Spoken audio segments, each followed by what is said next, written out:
health challenges they may be going through. Maybe you're frustrated. Maybe you're listening and you're frustrated because you've had some chronic condition and all you're getting are Band-Aids and you're not getting to the top part, to the root of it. That's really my goal. I really, that's one of my goals for the show, is just that if we can get through to someone enough where they can find the right person that's going to resolve a problem for them, all this effort will be worth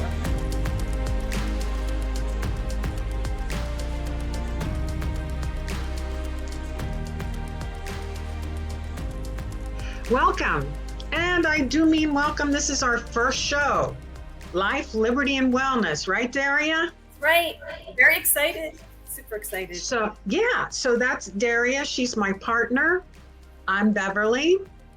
And we had to do this. She called me and said, we've got to do something about people not understanding how they can help themselves with their health, how they can push through and do some different things with regard to what's going on in our lives over the last 2 years.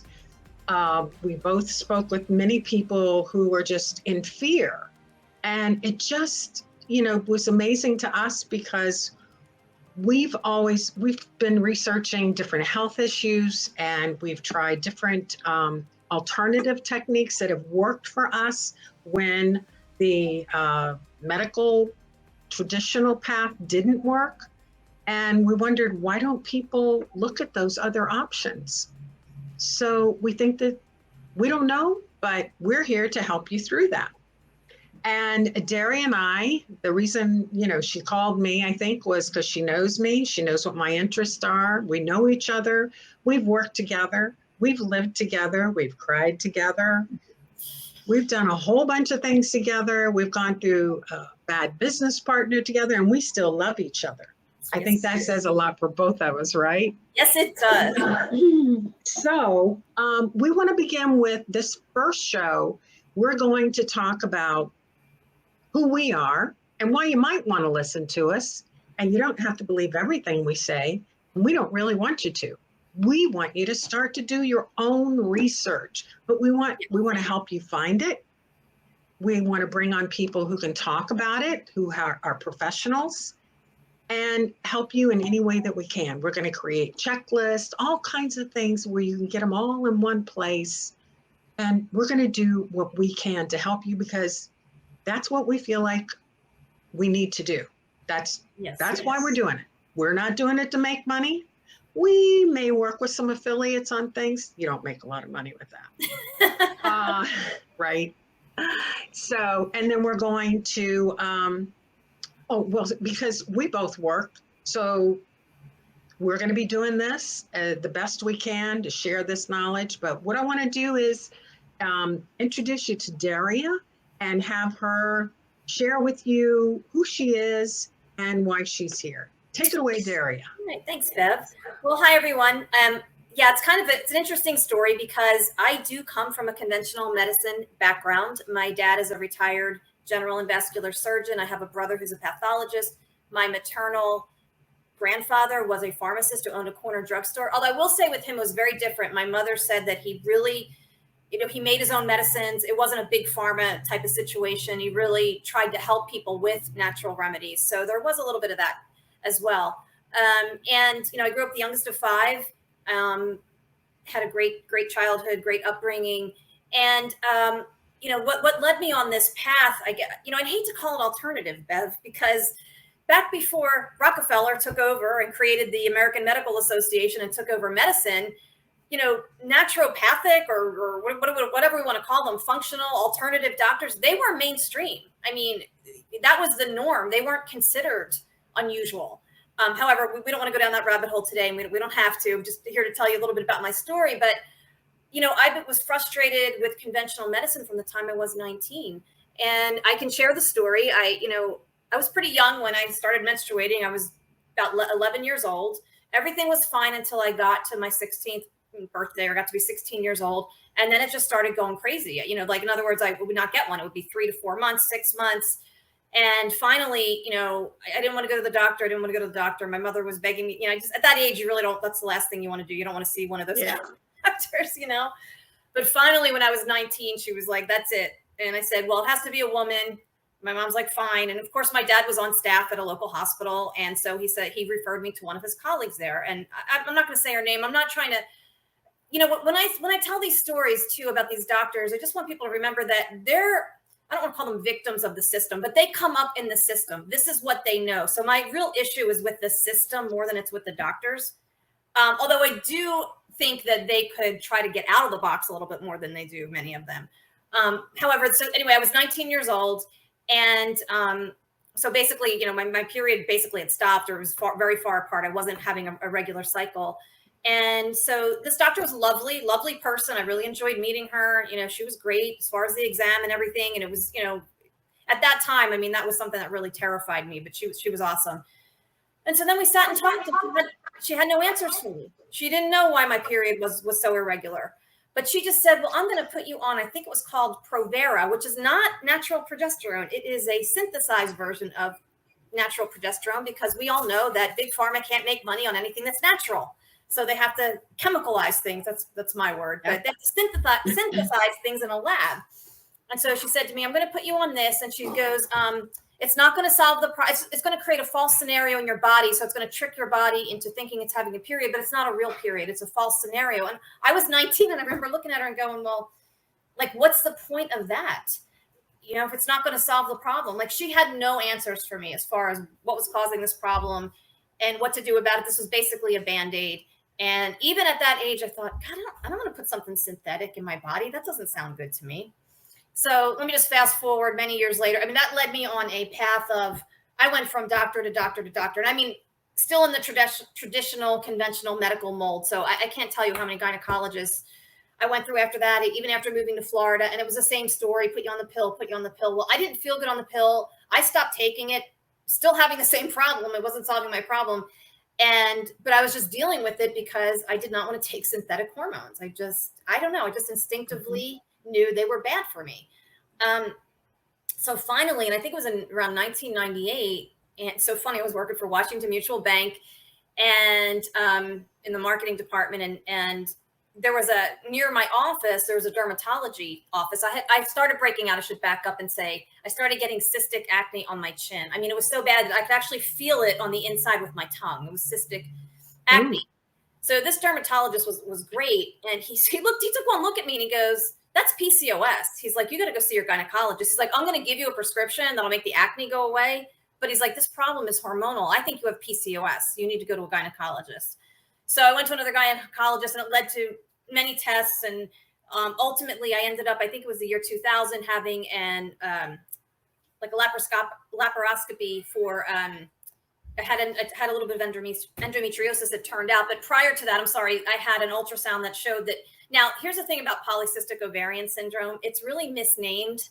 It's really a metabolic problem. Not all women are going to get the cysts on their ovaries. I did, and in a way, thank God, because at least in their minds, it confirmed a diagnosis. I don't know what they would have done if I didn't have those cysts. They were simple cysts. They basically dissolved, but it's a metabolic problem. And it also comes with insulin resistance and a whole host of things. And that was another problem I was having, was a weight issue at that time, and the acne. And mine was pretty mild case compared to like other women that have that. I mean, what happens, some women, their testosterone gets so high that they're literally like growing facial hair, and it gets really crazy. So their solution to all this was for me to have a laparoscopy. I had a little bit of endometriosis, came through that fine. This doctor, same thing though, wrote a prescription for the pill. And I walked out of his office and I ripped it up. And I was just like, never mind, And then, believe it or not, I was at a meeting, and this was APW, I believe, Bev, which is the Association of Professional Women in South Florida. It was a group that Beverly and I belonged to, and we would have these monthly dinner meetings, and they were great because they always had an educational speaker. So I would always learn something when I went to these meetings. I mean, I really missed that. I really enjoyed that group. It was awesome. I know. So, and met a lot of great people in there too. But one of the speakers, and I'm not here to promote network marketing because I could go down a whole side story with that, how I feel about that now. However, the woman speaking was from Arbonne, and she talked about natural progesterone and bioidentical hormones. I had never heard any of this up to that point. And so she was talking about their natural progesterone cream. I started on that cream. My period became regular, like immediately. Every 28 days, I was getting a cycle. And all I needed was natural progesterone. So, I was like, I was grateful. Don't get me wrong. I was really happy that I finally found a solution. On the other hand, I was angry because I'm like, what kind of a medical system do we have when it was something so simple, right? It was a simple solution that no other doctor, and I went through several, none of them knew about. It was always the pill, always like, pharmaceutical. Mm-hmm. And even after diagnosing the problem, they still weren't solving it, And so anyway, that's one of my stories. And so I just, that kind of, after that happened, it just kind of kept, I think I was always leaning towards alternative, if you will, medicine, even prior to that and leading up to that. But that really kind of kept me on that path. It really accelerated that path for me.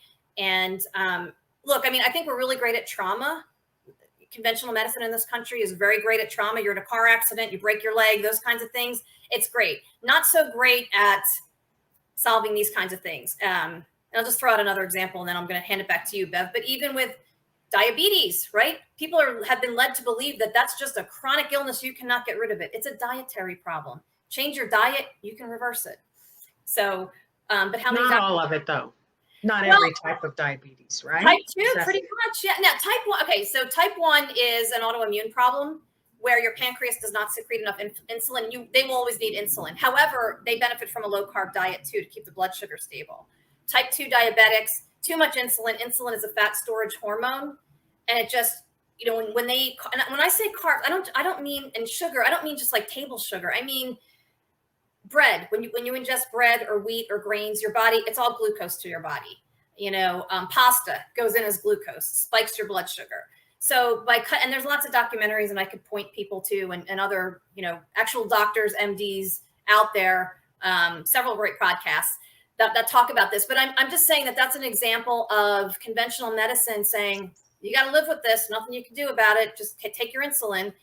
Well, no, you can actually change your diet. I first became aware of that when I read Dr. Atkins' book in 1999. And that's when I first started to become aware that, like, things are not what they appear to be. I feel like we're not, I was like, well, I read his book, and now I get very excited about this, so I kind of jump all over the place. I apologize. But a coworker of mine at the time was doing the so-called Atkins diet. And I said, oh, what's that? I never heard of it. And she explained it and everything. And I just thought her explanation didn't make sense to me. I said, I'm going to go out and buy his book. And I read that book from cover to cover because I wanted all the information. I didn't want to just take the parts that I liked, and it was really educational. I was just astounded by how much we've been lied to about the food pyramid and all that kind of stuff. And Dr. Atkins, he actually had like case studies in there of patients he had that had diabetes. I'm talking type 2 diabetes, that he was able to either reduce their insulin significantly or get them off of it altogether simply by changing their diet. I mean, it didn't happen. I mean, maybe it happened in 3 months, maybe, everybody's different too, but most of them were able to at least reduce their medication, and they felt great, and they cut out the bad stuff, the bad carbohydrates. And so anyway, but I remember reading it going, why aren't people beating a path to his door to learn more about this?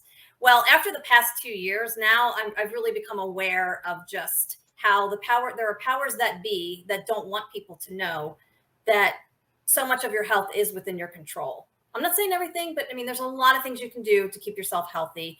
If you're a diabetic, you can change your diet. And there are lots of doctors. You don't take my word for it. I mean, there's low carb doctor, or diet doctor. There's all kinds of podcasts out there that you can listen to that I could recommend. But that's just an example.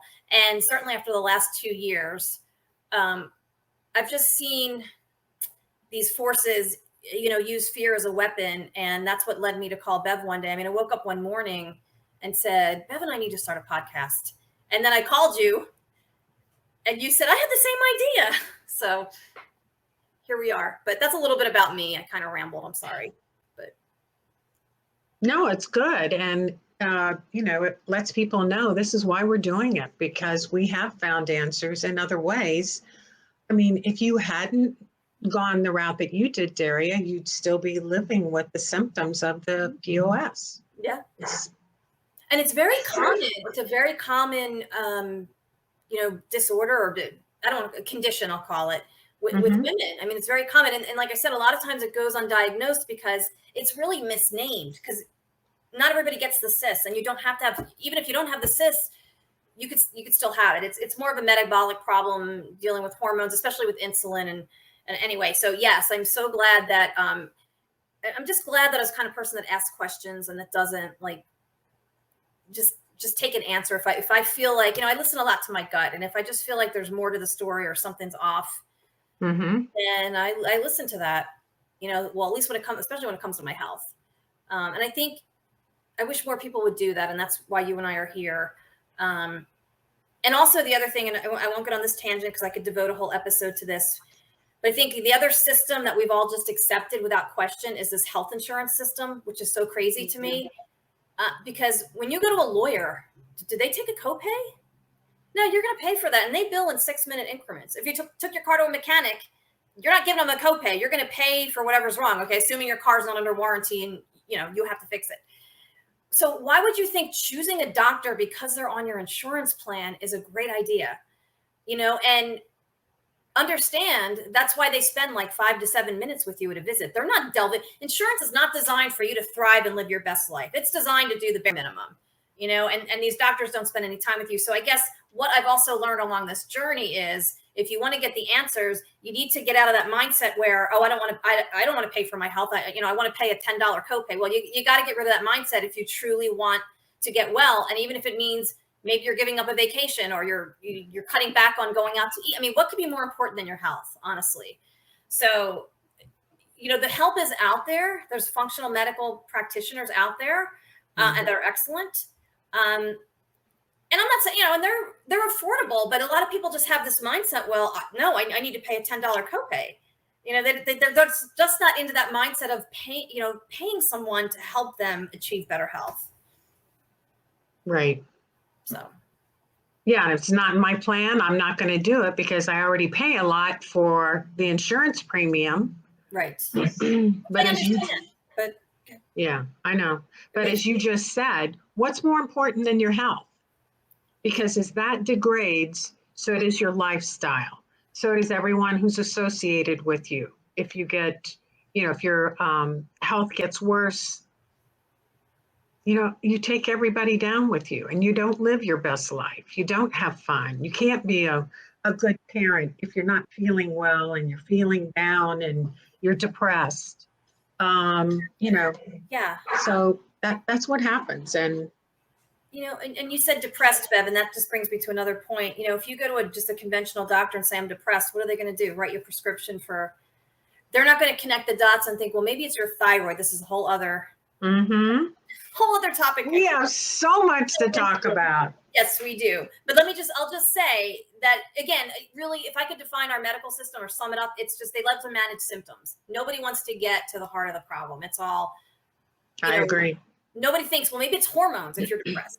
Maybe your hormones, maybe your thyroid's off. Maybe it's your lifestyle. Maybe it's what you're eating. Alzheimer's is now referred to as type 3 diabetes, and it all goes back to like what you're eating. Anyway, that's another reason for people to maybe change that. But the thing is, it's just the system we have now is just focusing on symptoms and not getting to the root of the problem. And there are ways to get to the root of the problem and address them. And there are answers. It doesn't mean you're stuck having to live with low thyroid function or live with depression. But you have to be willing to get outside of the conventional medicine box. So. Yes. And do your own due diligence. Yes. So with that, I'll tell you a little bit about myself. I was born in the Midwest. And when I moved to Florida 32 years ago, I think, I got strange reactions from people. They were like, "You're not from here, are you?" I don't know if they meant another planet or what, but I guess, a lot of people migrate here from New Jersey and New York. So we're, Midwesterners are a little different. So it was always a funny thing to me. So let's see. And my mom was a hairdresser. She was a single mom. We we struggled, but it made me stronger as a person. So for that, I truly appreciate it because I am strong. I am happy with who I am. And I know that's the reason that my mom helped me understand that. And I had to think for myself a lot because she worked a lot. And I'm thankful for that. So let's see, I'm trying to think when, and I'm also in digital marketing, but I just love talking about health.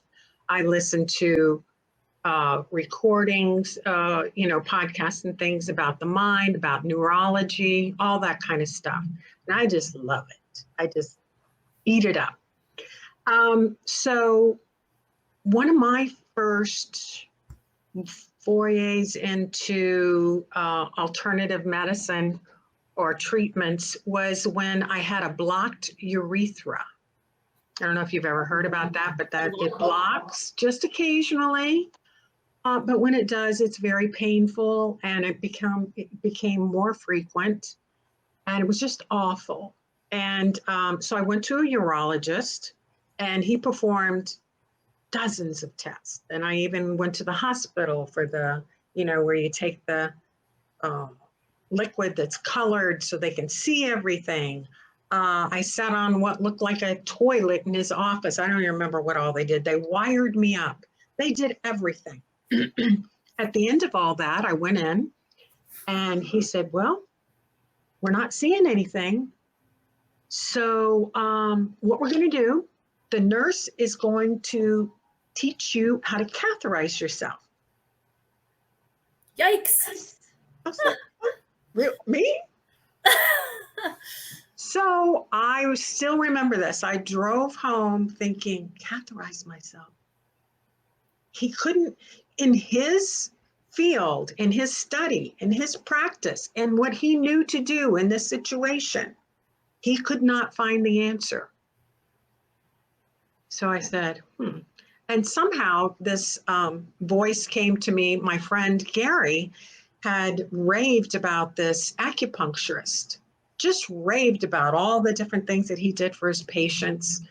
And I thought, and I'd never been to one, the thought of having all those needles and somebody doing stuff like that, I was like, yeah, I'm not doing that. But I felt like, I don't know, it came up and I said, okay, I'll go to this guy and see what he says. So I went to him. His name is Dr. Marshall. He's here in Boca Raton, and told him what was going on. And he said, okay, lay down. And he put the little needles in my back, came in about 5 minutes later, said, ooh, that looks good. I said, what do you mean it looks good? He said, well, there's redness around the needles. So that's indicating it's working and it needs to work. Oh, okay. So we were done with that. And he said, this is the first visit. He said, what vitamins do you take?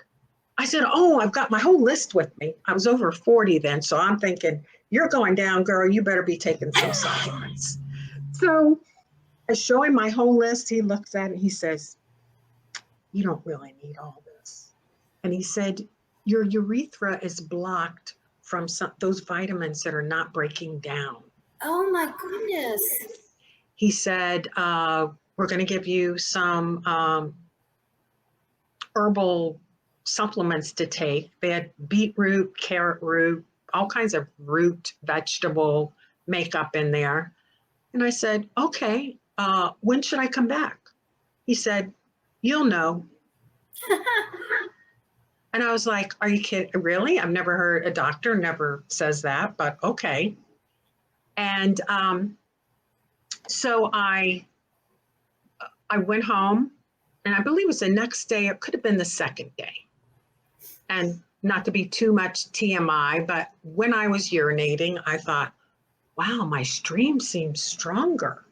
What the heck? And never had the problem again. Amazing. I took those pills for probably longer than I needed to, but I just kept thinking if I stop and that happens. But anyway, so I was very careful about the supplements after that. But he did that in one appointment. one appointment with natural supplements. How long ago was that, Bev?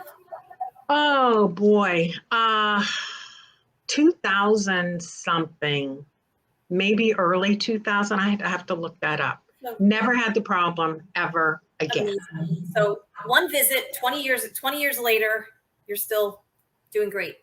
Versus the doctor I went to did everything he knew to do. Right. Everything he was trained to do. Mm-hmm.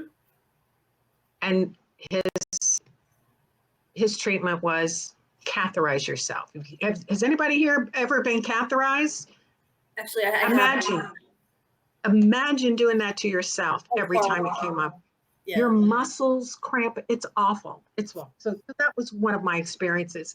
I've had several, and that's why I believe, like Daria does, there are other options. You need to look for them. You need to educate yourself. Hey, we're smart enough to figure this out. And now with the internet, we all have all this information available to us. It's true. And you can check different sources. You don't have to believe your friend. You don't have to believe a friend who's a doctor or even someone who's a functional doctor or an acupuncturist. I go in and research. I want to know as much as I can about something. And when I go to the doctor and they give me, information, I look at it. I look at what those numbers are supposed to be, try to figure out, what that means. I ask questions, and I don't care if they don't like it. If they don't like it and I see that, I find another doctor. Exactly. This is my body. I'll decide what we're going to do with it. If I make a mistake, that'll be on me. But they know. You bring up another good point about when you go to a good functional doctor, they spend an hour with you. It's not a 5-minute visit. And in my experience, like they go through your labs and they explain and they say, what questions do you have? It's educational, it's informative, but it's also educational. I mean, they don't just say, well, you have this and do this. Like, they'll explain, well, this was your lab result. This is what this means. And they go through and they take notes at the end. And I would come home with, I have a binder. I should, next podcast, I might show it. But I mean, this doctor's office that I went to, I actually had a binder, and it was all like, there were different files for places to share, like labs and places to share supplements and whatever. And, also another thing I want to mention, a good functional doctor, talking about, you mentioned supplements, they will only recommend what you need. They're not going to put you on a million different supplements. It's going to be very, very targeted. And in my case with the thyroid, and I didn't tell the whole story, but with my thyroid, I actually need bioidentical thyroid in the form of T4 and T3. So I was doing supplements in the beginning, just wasn't working. So, that's just an example of where, okay, this isn't working. You're too far gone for that, but let's just go to the bioidenticals, but I'm on supplements for other things. And so, but in my experience, the good functional doctors will not nickel and dime you to death either. They will tell you, they will recommend only what they think you absolutely need in terms of supplements. And most of them will, they'll try to save you money, obviously, because again, as we spoke about before, these are things you're going to have to invest, you're going to have to invest in your own health. And so this isn't a copay, So, but a good functional doctor will target, they'll home in on what you really need and just make sure, that those are the only things you're taking, so you're not taking a million different supplements. Like Dr. Marshall, like your experience proves, you thought it was great, and here it was causing this problem. So I just wanted to point that out because, again, there's good and bad in every profession. So not every functional medical practitioner is wonderful either. So these are things to look out for. I mean, if somebody's putting you on like a million different supplements, really should question that too. Right. And just, yeah. Yeah. Well, and the good thing with the functional doctor that you've been working with is they follow up. 3 months later, we take your blood count or your blood results again, measure it, and and they specialize in certain areas. Some of them. That's what you want. Your general practitioner doesn't really know a whole lot about hormones. So honestly, neither does your endocrinologist. Because I want to point that out too. People think, oh, I'll go to the endocrinologist. First of all, most of them, and again, this is a systemic problem mostly, although I do wish more of them would actually get out of that box and just start actually doing research, beyond what, their pharmaceutical rep tells them. But, speaking about the thyroid specifically, okay, most endocrinologists, they're only going to test your TSH, maybe T4 if you're lucky. Well, TSH is a measurement of the pituitary gland. Okay, it stands for thyroid stimulating hormone. That's not even your thyroid. That's your pituitary gland, which tells your thyroid, hello, you need to make more thyroid. So it's not even, has nothing to do with your thyroid itself. T4 is what our thyroid produces, but T4 is the inactive form of thyroid. It doesn't do anything. It has to convert to T3. So your body does that. And that's a very long process. A lot of it happens in the liver. It happens in different areas of the body. But if your body is not converting enough T4 to T3, you're going to feel horrible. I mean, you're going to be tired. There's so many different symptoms. You might notice brittle nails, thinning hair that's falling out, inability to lose weight, depression. There's a whole host of symptoms that go along with that. And if your endocrinologist is not measuring your free T3, reverse T3, which is another, reverse T3. It's so funny. Dr. Amy, who I work with now, she calls reverse T3 as like a bouncer at a club. Okay, so it's standing in front of your cell and it's telling T3, which is what your cells really need to function. It's telling T3, nope, you can't get in here. I love that analogy. I mean, I can just picture that. And T4 is what converts to reverse T3. So you want to keep that number low. And so, but just getting back to my point about endocrinologists, they're not running all the tests. You're probably not going to get a test for both antibodies. There's two different kinds of antibodies for Hashimoto's, which, I have. And thankfully one is less than one now. The other one I got down to, I think, 31. I mean, 4 or 5 years ago, they were in the 700s, 800s. And what happens when you have Hashimoto's, these antibodies, and I'll use Amy's analogy again. She calls them soldiers, and they're in their barracks, and they're doing friendly fire on your thyroid because they think your thyroid's the enemy. So they come out and they attack your thyroid. And so what you really want to do is get those numbers down as much, get them to zero if you can, and also avoid gluten. And that's a whole other story with that too. But gluten is a thyroid mimicker, and most people, pretty much anyone with an autoimmune, should stay away from gluten because it mimics whatever. In this case, it mimics, like, it's a thyroid mimicker. And so when you take in gluten in the form of, let's say, bread, those little soldiers in the barracks say, oh my God, we got to go out and attack that. And they attack the gluten, and then they go and attack your thyroid for good measure. And then you create more of them. So that is why I've been gluten-free for many, many years. But, it's just that's another example, though, of how you can turn something around. You absolutely can put Hashimoto's into remission. But you have to have the tools, and you have to have the knowledge that comes from, an alternative or a functional medicine practitioner. In this case, Dr. Amy, she has a doctorate in she's a thyroid specialist. I mean, she has like an advanced degree in thyroid studies. She's not an endocrinologist. She's not even a medical doctor, but she knows more about the thyroid than most endocrinologists and even a gynecologist. So I just want to make that point too, that it's not just the MD, although there are a lot of MDs who have changed their mind and they're out there and they're talking about how you can reverse diabetes, for example. I mentioned that earlier. But I just want to say that you can get the help you need sometimes through someone who's not even a medical doctor. And I work with also a nurse practitioner who is, she can write prescriptions. And even though she's in Pennsylvania and I'm in Florida, she's licensed to write prescriptions in the state of Florida. And I just had a call with her the other day to check in. But another thing that they will do also is, just getting back to the testing. In functional medicine, their mantra is test, don't guess. Meaning, okay, let's try this. Let's say, increase your T3. We'll put you on these supplements. Let's retest in 6 weeks and let's see where we're at. And then if we retest in 6 weeks and those numbers are still not where they're supposed to be, then we tweak some things and then we retest maybe in another 3 months. But you're not going to know. And really, I have to say too, Amy is very good she only orders like serum tests, because there are some expensive tests in functional medicine. And she said, you know what, you don't need that. I can help somebody just through blood work.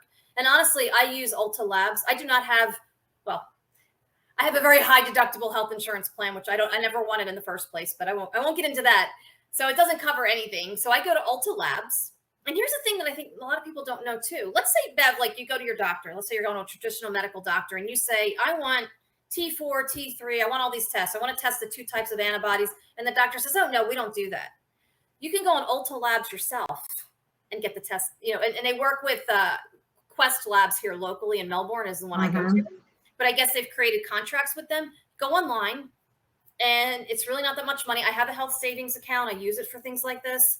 And we don't always run like sometimes we just run the thyroid test. It just depends. Like if I've had the full CMP, the comprehensive metabolic panel, like I just had that. So my next test that I do in 6 weeks is just going to be the thyroid and the other hormones. But it's relatively inexpensive. It really is. I mean, and in some cases, it's less than people's copay on their insurance for the labs. And certainly going through Ulta, labs that might cost me, let's say $700 because it's extensive lab work. If I went to Quest myself, it would be well over $1,000. I did the cost comparison. So it's ultalabs.com. So I'm just saying that, like, even if you're going to a traditional doctor and they're denying you those tests, first of all, get a new doctor. But secondly, you can still get those tests done and then find a functional doctor who can interpret them for you.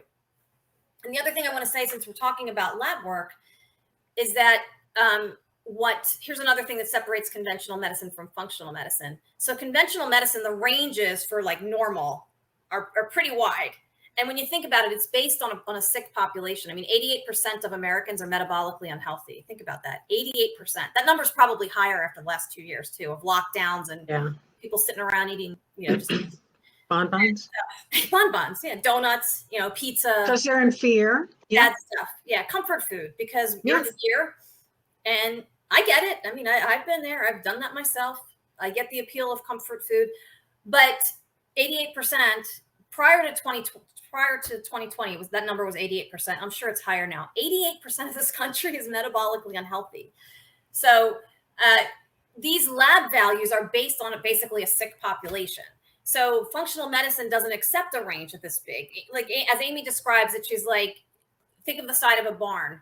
Functional medicine, if you threw a dart and you hit the barn anywhere, they would say that was conventional medicine, if you were to throw a dart at that barn, as long as it hit the side of the barn somewhere, they would consider that normal. Whereas functional medicine, they want you to hit kind of the bullseye, if that makes sense. It's much more demanding, I guess. They want those numbers, just because it's green on the test result does not mean it's acceptable in functional medicine. It might be okay, but you may still need to have some work to do to bring that number down more. So I wanted to say that too, because it's really important. Like my T3 levels, right now they're 2.7, which is normal in conventional medicine, but our goal is to get it up to 3.5 because you really should be in the high quadrant end of that range. So it's interesting. So I think that people should be aware of this. So we're not doctors. We're just I'm just sharing my own personal experience. And as someone who grew up around a lot of doctors, I mean, they were great people. My dad had a lot of really great colleagues. They were very dedicated to their patients. They were wonderful people. But it's the system. They're not trained to get outside this box. And, right. In medical school, if I can just interrupt, in medical school in the past, I believe doctors have said there might have been an hour of nutrition training. I think it's increased now, and it may even be broader, which would be good. Yeah. But it's not even the right training either. I mean, they go by these dietary guidelines, which are horrible. I mean, the bottom of the pyramid, 7 to 8 servings of grains every day. Are you kidding me? That's bread, pasta, wheat, which is horrible for anyone. But, it's insane. But if they are learning nutrition, that's what they're learning. And that's what controls. And I hope someday we could get Nina Teicholz on our show, because she's an excellent, excellent investigative reporter. But she gets into the whole history of how all of this came about. And it's not because they're concerned about our health. I'll put it that way. Follow the money and you find the truth, unfortunately. Unfortunately. Yeah. So that's what happens. But yeah, these doctors just don't, they're stuck in that box. And of course, we mentioned Rockefeller, and Dr.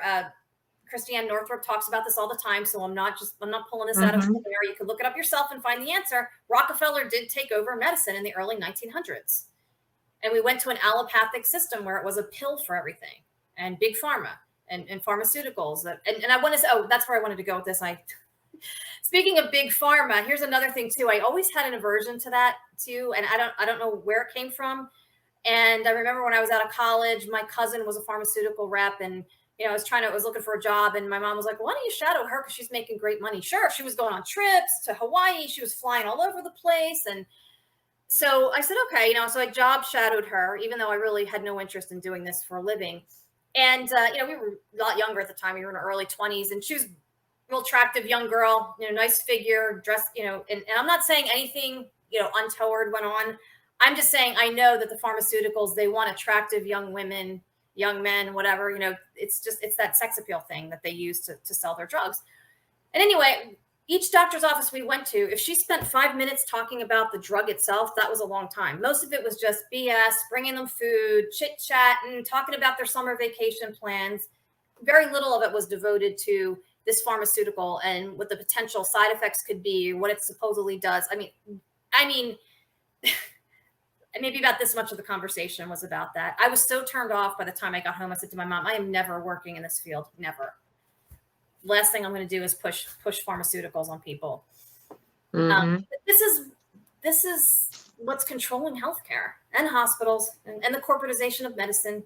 When people come out of med school, and I hope we can get Dr. Badia on a call, because I would love to interview him. I worked with him on his book, Healthcare from the Trenches, but we devoted chapters to the big hospital system, to big pharma, to big insurance. That's what's controlling medicine, the medical schools.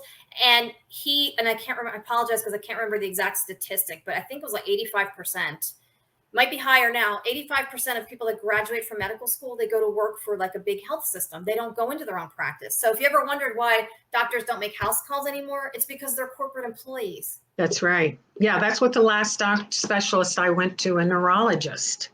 And he said, we're all part of a corporation now. Yep. Can't be in our practice of our own. They can't even do a house call if they wanted to. It's right. Just, they're controlled, basically. Yeah. So, I think what we've talked about today has brought together where we're coming from, the information that we're using, and how we came, how we learned about it. And what we want to do, as Daria just said, is bring on some people that we know who have really delved into particular topics, and that are specialists, and that have programs they promote, but you can decide. But it's always good to, I think, learn from someone that's being interviewed. You kind of learn who they are, what they're thinking, and you can have your own conversation with them. But these types of interviews are introductions to say, I think she may be a specialist, or maybe somebody that I can talk to about what's going on, so I can figure out the next step. And that's how you do it. And we both just really feel strongly about making your own decisions, and that's why we've put this together. We're still working on setting up this whole thing. If you want to start a podcast, think about it, because it's a lot of work with all the little pieces you got to put together. But if it means something to you like it does to us, you just feel like you got to do it. So we're going to do the best we can do to bring resources to you, to bring checklists and all the information. And you can send us emails, ask us questions, and we'll try to bring people on to answer those. But that's where we are right now. So we just wanted to introduce ourselves a little deeply, from a personal side. And we won't talk about ourselves all the time. That's not that interesting. Some of the things are. Yes, and I just wanted to say this too, that no one should be ridiculed or mocked for daring to ask questions about anything they put in their body. Okay, and I'm going to talk in code here. I know this is on Rumble, but just in case, no one should be mocked and ridiculed. And I know that has happened, and it's all part of this greater agenda where, listen, follow the money, find the truth. I mean, that's Michelle Malkin's mantra, one of my favorite investigative journalists, and it's the truth. And they've done that deliberately. They have ridiculed and mocked anyone who questions this shot and wants to know what is in this thing that you want me to put into my body that I can never get rid of once I take it. And they've gotten other people, your peers, your neighbors, your friends, your family, to ridicule you too for daring to ask questions. Right. So, I mean, I have family members who feel like I do. I have other family members who are completely cowed by the fear and they've bought into the whole thing. And for the sake of our relationships, we just don't discuss it anymore. I mean, because I've tried and I've realized, you know what, I can't. This is more of a like I think it's more of an intuitive, it's an emotional intelligence thing. It has nothing to do with intellectual intelligence. And if they're just not there, there's nothing I can do. And I'd rather align with like-minded people and put this message out there. And if it resonates with people, great. If we can get some people out there just to start thinking about things and maybe researching and finding solutions for any other health challenges they may be going through. Maybe you're frustrated. Maybe you're listening and you're frustrated because you've had some chronic condition and all you're getting are Band-Aids and you're not getting to the part, to the root of it. That's really my goal. I mean, I really, that's one of my goals for the show is just that if we can get through to someone enough where they can find the right person that's going to resolve a problem for them, all this effort will be worth it. Exactly. And I'm going through something right now. I won't go through the details now. We'll do a show on it. But I have carpal tunnel syndrome. And I just tried intermittent fasting, and it is helping tremendously. Love it. Those are the kinds of things we want to talk about. And intermittent fasting is free. In fact, you make more well, you save money because you're not eating for a day or it's 2 days or whatever it is. But it's amazing. It's amazing awesome. what you can do. Yeah, and let me just, do you mind if I just say too, what happens when you fast is a process called autophagy, where the cells, they basically clean house and they get rid of any dead cells or anything that really shouldn't be there. And so when you fast, you give your body an opportunity, you give your cells a chance to do that because it's not having to go through this whole digestive process. And it's awesome. I do intermittent fasting too. And sometimes I'll do like a 24-hour, maybe 1 day a week or something. But I also want to say, just as a warning sign for anyone listening who tries this, if you get hangry, if you can't skip even just 1 or 2 meals without getting hangry and feeling like you want to rip somebody's face off, that's a sign that you have insulin resistance, and you need, and it can be addressed.